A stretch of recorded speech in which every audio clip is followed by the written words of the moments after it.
ముందే మాత్రం నేను మీ journalist Navata. Welcome to Our Voice. ఇది ఎక్స్ వేదికగా సోషల్ మీడియా వ్యాప్తంగా బాగా వైరల్ అవుతున్న ఒక వీడియో.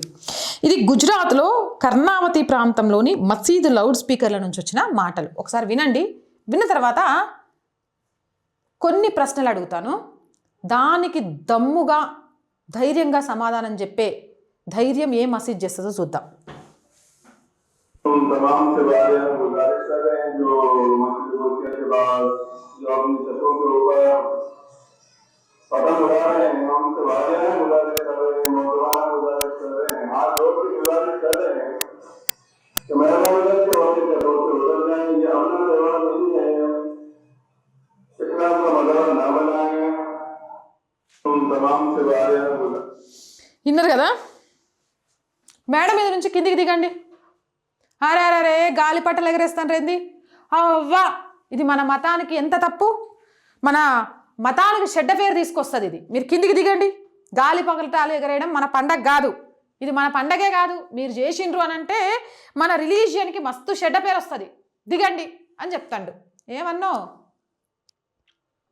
పతంగులు ఎగిరేసేటప్పుడే నీకు అయ్యో ఇది నీ మతానికి సంబంధించింది కాదు, నీ మత విశ్వాసాలను దెబ్బతీసేదని గుర్తొస్తోందా అన్న?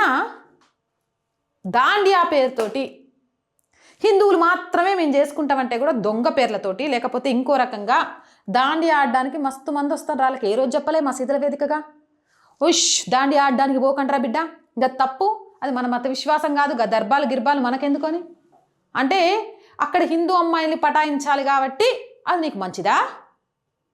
గాలి పటాలు ఎగరేస్తే మత సామరస్యంతో అందరూ కలిసిపోతారు కాబట్టి అది నీకు నచ్చట్లేదా? అరే మన మత విశ్వాసాల ప్రకారం తప్పు, మన మతంగా నోడంతా కాపీర్లు, మనం ఆ దైవ పూజ దైవారాధనకు సంబంధించిన ఏ వస్తువులను అమ్మి సంపాదించిన డబ్బులతో తిన్నా మనం కాపీర్ల సొమ్ముతో తింటే మనం కూడా కాపీర్లమే అయిపోతాం, మీరు అలా చేయొద్దు అని ఏ మసీదు నుంచి చెప్పరేందన్నా? ఆఖరికి మా ప్రసాదాలను కూడా అమ్ముకొని గా డబ్బులతో బతికేస్తున్నారు. అరే మా పండగలు మా వేడుకలు జరుగుతున్నాయంటే బెలూన్ల నుంచి ప్రతిదీ అమ్ముకుంటూ పైసలు సంపాదించుకుంటున్నారు. గప్పుడెప్పుడు హిందూ దేవీ దేవతల ఆరాధనకు కావాల్సిన వస్తువులు అమ్ముతున్నాం. అవ్వా ఇది మతానికి తప్పు, మతాచారం కాదు అని నోరు వెక్కల్చలేకపోయినావు. ఇవి చెప్పే దమ్ము మసీదులకు ఉందా? ఏ గుడి ముందు పూలమ్మకండి, ఏ గుడి ముందు కొబ్బరికాయలు అమ్మకండి, ఏ గుడి దగ్గర ప్రసాదం అమ్మకండి, ఏ గుడి దగ్గర వ్యాపారం చేయకండి. ఎందుకంటే ఆ గుడికి వచ్చేటోళ్ళంతా హిందువులు, వాళ్ళు చేసేదంతా హిందూ ధార్మిక ఆచారాలు.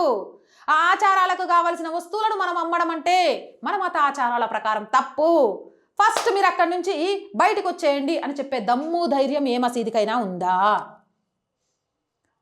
దర్బార పేరుతోటి లేకపోతే దాండియాల పేరుతోటి హిందూ పండుగల్లో జొరబడి హిందూ ఆడపిల్లలతో డ్యాన్సులు చేయడం మన మతాచార ప్రకారం తప్పు, అలాంటి వేడుకలకు పోకండి అని చెప్పే దమ్ము ధైర్యం గీ మసీదుకుందా? అరే హిందూ ఆడపిల్ల అవ్వా, హిందూ ఆడపిల్ల అంటే అమ్మాయి హిందూ సొత్తు, ధార్మిక సొత్తు. అలాంటి ఆడపిల్ల కోసం బొట్టు పెట్టుకొని మతం పేరు మార్చుకొని దొంగలాగా దొంగ బతుకు బతుకుతున్నావు. ఆ దొంగ బతుకు తప్పు అని చెప్పే దమ్ము ఈ మసీదుకుందా? అంటే ఇలా కావాల్సింది వాళ్ళ మతాన్ని వ్యాపింపజేయడం, వాళ్ళ మతాన్ని విస్తరించుకోవడం, వాళ్ళ మతమే గొప్పదనుకోవడం. దానికోసం ఎంత దౌర్భాగ్య స్థితికైనా వెళ్ళిపోతారు. గుళ్ళ దగ్గర ప్రసాదాలు అమ్ముతారు, హిందూ అమ్మాయిల్ని ప్రేమిస్తారు, హిందూ అమ్మాయిల్ని ప్రేమించడం కోసం మతం మార్చుకుంటారు. హాడ తప్పనిపించదు. కానీ మత సామరస్యం లేకుండా పిల్లలందరూ కలిసి సరదాగా చేసుకునే పండుగ పతంగులు ఎగరేయడం. కాబట్టి ఈడ వీళ్ళకి తప్పు నొప్పి గుర్తొచ్చింది. అంటే దీన్ని ఎలా చూడాలి? మళ్ళీ అడుగుతున్నా, ఇప్పుడు నేను చెప్పిన వాటన్నిటినీ చెయ్యకండి అని చెప్పే దమ్ము ధైర్యం ఈ మసీదుకుందా? మీరేమనుకుంటున్నారు? మీ అభిప్రాయం ఏంటి? కామెంట్ చేసేయండి. అండ్ వీడియో చూస్తున్న ప్రతి ఒక్కరికి చెప్తున్నానండి, ఆర్ వాయిస్ పొలిటికల్ రెండు మన ఛానల్సేనండి. So please subscribe our channels. Content బాగుంది అనిపిస్తే లైక్ చేయండి, షేర్ చేయండి. ఆర్థికంగా ఈరోజు ఆర్ వాయిస్కి మీ అందరి చేత చాలా అవసరం. ఆర్థికంగా సపోర్ట్ చేయాలి ప్రతి ఒక్కరు అని కోరుకుంటున్నాను. అది కూడా ఈ అమ్మాయి దేశం కోసం, ధర్మం కోసం సరైన కంటెంట్ని తీసుకొస్తుంది అని నమ్మే వాళ్ళు మాత్రమే. అలా నమ్ముతున్న ప్రతి ఒక్కరూ మీకు తోచిన సహాయాన్ని చేసి ఈ ఛానల్ని నిలబెట్టడం కోసం ప్రతిరోజు పరిగెడుతున్న మాకు బూస్టింగ్ని ఇస్తారని ఆశిస్తున్నాం. సపోర్ట్ చేయాలి అనుకుంటే సబ్స్క్రిప్షన్ పక్కనే జాయిన్ అనే బటన్ ఉంది. 1 to 5 లెవెల్స్ ఉన్న ఏదో ఒక లెవెల్లో సపోర్ట్ చేయండి. లేదా స్క్రీన్ మీద గూగుల్ పే, ఫోన్పేతో పాటు అకౌంట్ డీటెయిల్స్ ఉన్నాయి. మీకు తోచిన సహాయాన్ని అందించవచ్చు. వ్యాపార ప్రకటనల కోసం 8328 500 576 నెంబర్ని సంప్రదించండి. జై హింద్, జై భారత్.